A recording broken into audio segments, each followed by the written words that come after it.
back to my channel. ഇന്ന് ഞാൻ കാണിച്ചു തരാൻ പോകുന്നത് എല്ലാവരുടെയും ഫേവറേറ്റ് ആയിട്ടുള്ള മാങ്ങ അച്ചാറാണ്. അതും കടുക് മാങ്ങ അച്ചാറാണ് ഇന്ന് ഞാൻ കാണിച്ചു തരാൻ പോകുന്നത്. എല്ലാവർക്കും ഉണ്ടാക്കാൻ അറിയുന്ന ഒരു അച്ചാറാണ്. പക്ഷേ ഈ ഒരു വേർഷൻ കൂടെ ചെയ്തു നോക്കൂ, എല്ലാവർക്കും ഇഷ്ടമാവും. നമ്മുടെ ഓണം സ്പെഷ്യലാണ്. ഓണത്തിന് അല്ലെങ്കിലും എപ്പോൾ വേണമെങ്കിലും ഉണ്ടാക്കാൻ പറ്റുന്ന ഒരു റെസിപ്പിയാണ് ഈ ഒരു അച്ചാർ, മാങ്ങ അച്ചാർ. അപ്പോൾ എങ്ങനെയാണ് നമുക്ക് കടുക് മാങ്ങ അച്ചാർ ഉണ്ടാക്കാനുള്ളത് നോക്കാം.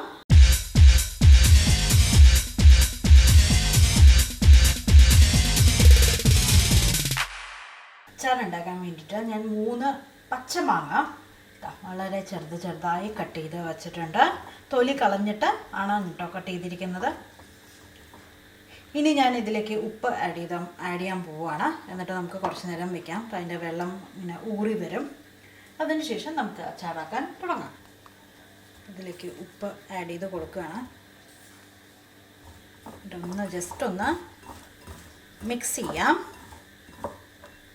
ഇനി ഇതൊരു 10-20 മിനിറ്റ് നമുക്കൊന്ന് അടച്ച് വെക്കാം.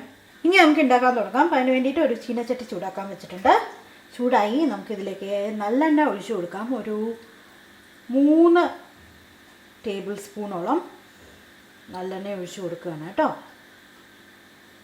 അപ്പോൾ എണ്ണ ഓൾറെഡി ചൂടായിട്ടുണ്ട്. നമ്മളെ പാത്രം ഓൾറെഡി ചൂടായതുകൊണ്ട് നല്ലോണം ചൂടായിട്ടുണ്ട്. ഇതിലേക്ക് ഞാൻ കടുക് ഇട്ട് കൊടുക്കുകയാണ്. കടുക് നമുക്കൊരു 1.5 ടീസ്പൂൺ ഇട്ട് കൊടുക്കാം കേട്ടോ.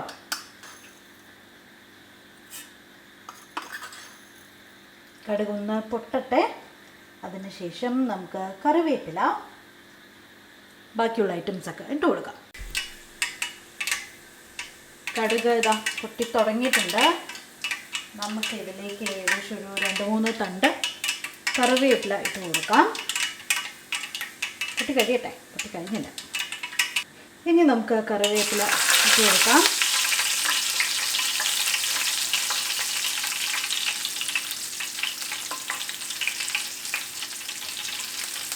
ഇതിൻ്റെ കൂടെ ഞാൻ ഇട്ട് കൊടുക്കുന്നത് കറിവേപ്പിലയുടെ കൂടെ ഒരു 7-8 പച്ചമുളക് ഞാനിവിടെ അരിഞ്ഞ് വെച്ചിട്ടുണ്ട്. നിങ്ങൾക്ക് വേണമെങ്കിൽ ചെറുതായിട്ട് അരിയാം. ഞാൻ കുറച്ച് വലുതായിട്ട് തന്നെ അരിഞ്ഞിരിക്കുന്നത്. അത് ഇട്ട് കൊടുക്കുകയാണ്. ഇനി 1 ടേബിൾ സ്പൂൺ ഇഞ്ചി ചെറുതായിട്ട് അരിഞ്ഞത് ഇട്ട് കൊടുക്കുകയാണ്. അടുത്തത് ഒരു 20-25 വെളുത്തുള്ളി, അതും കൂടെ ഇട്ട് കൊടുക്കാം കേട്ടോ. എന്നിട്ട് നമുക്ക് ഇതെല്ലാം ഒന്ന് മൂപ്പിച്ചെടുക്കാം.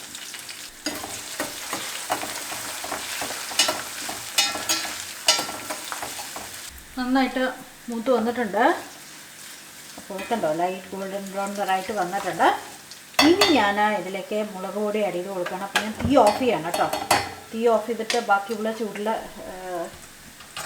മുളക് പൊടി ഇട്ട് കൊടുക്കാം. അതിനുശേഷം നമുക്ക് വീണ്ടും തീ കത്തിച്ചിട്ട് ബാക്കി സാധനങ്ങളൊക്കെ ആഡ് ചെയ്ത് കൊടുക്കാം. ഞാനിപ്പോൾ ഇതിലേക്ക് ഏകദേശം 2.5 ടേബിൾ സ്പൂണോളം മുളക് പൊടി ആഡ് ചെയ്ത് കൊടുക്കുന്നുണ്ട്. ഒന്ന് മിക്സ് ചെയ്യാണ്.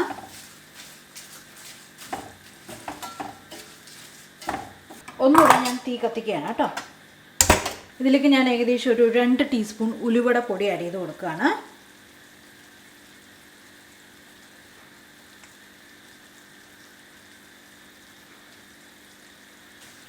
എന്നിട്ടൊന്ന് മിക്സ് ചെയ്യാം. അതുമാതിരി ഇതിലേക്ക് ഞാൻ ഏകദേശം 1 ടീസ്പൂൺ കായത്തിൻ്റെ പൊടിയും ഇട്ട് കൊടുക്കുകയാണ് കേട്ടോ. 1 കപ്പ് വെള്ളം ഒഴിച്ചു കൊടുക്കുകയാണ്. ഇനി ഇത് നന്നായിട്ട് നമുക്കൊന്ന് തിളപ്പിച്ച് എടുക്കണം. ഇതിൻ്റെ കൂട്ടത്തിൽ ഒരു 2 ടേബിൾ സ്പൂൺ വിനാഗിരിയും ഒഴിച്ചു കൊടുക്കാം കേട്ടോ. അച്ചാറിൻ്റെ വെള്ളം ഇതങ്ങനെ തിളച്ചുകൊണ്ടിരിക്കുകയാണ്. മെയിനായിട്ടുള്ളൊരു കാര്യം ഞാൻ ഇതിലേക്ക് ആഡ് ചെയ്തിട്ടില്ല. നമ്മൾ മാങ്ങ ഉപ്പിട്ട് തിരുമ്പി വെച്ചിട്ടുണ്ടായിരുന്നു. അപ്പോൾ അത് ഞാൻ എന്ത് ചെയ്തു എന്ന് വെച്ചാൽ ഒരു സ്ട്രെയിനറിൽ കൂടെ എൻ്റെ വെള്ളം മാറ്റി എടുത്തിട്ടുണ്ട്. കണ്ടോ, ഇത്ര വെള്ളം വന്നിട്ടുള്ളൂ. അപ്പോൾ അതും കൂടെ ഒഴിച്ച് കൊടുക്കുകയാണ്. അപ്പോൾ അച്ചാറിലേക്ക് മാങ്ങയുടെ ഫ്ലേവറും കൂടെ, മാങ്ങയും ഉപ്പും കൂടെയുള്ള ആ ഒരു ടേസ്റ്റും കൂടെ അതിലേക്ക് മിക്സ് ആവും. ഒരു 1/4 കപ്പ് ഒന്ന് വറ്റിച്ചെടുക്കുകയാണ് വെള്ളം. അതിനുശേഷം ബാക്കി ചാറൊക്കെ ഓരോരുത്തരുടെ ഇഷ്ടമാണ് കേട്ടോ. അച്ചാറിന് എത്ര വെള്ളം വേണമെന്നുള്ളതൊക്കെ. അപ്പോൾ നമ്മുടെ വെള്ളം ഒരു 1/4 കപ്പോളം ഏകദേശം വറ്റിയിട്ടുണ്ട്. ഞാൻ ഇനി തീ ഓഫ് ചെയ്യണം. നന്നായിട്ട് ചെറുതായിട്ടൊന്ന് ചാറൊന്ന് കുറുകിയിട്ടുണ്ട് കണ്ടോ. ഇനി നമ്മുടെ മാങ്ങ ഇട്ട് കൊടുക്കാം.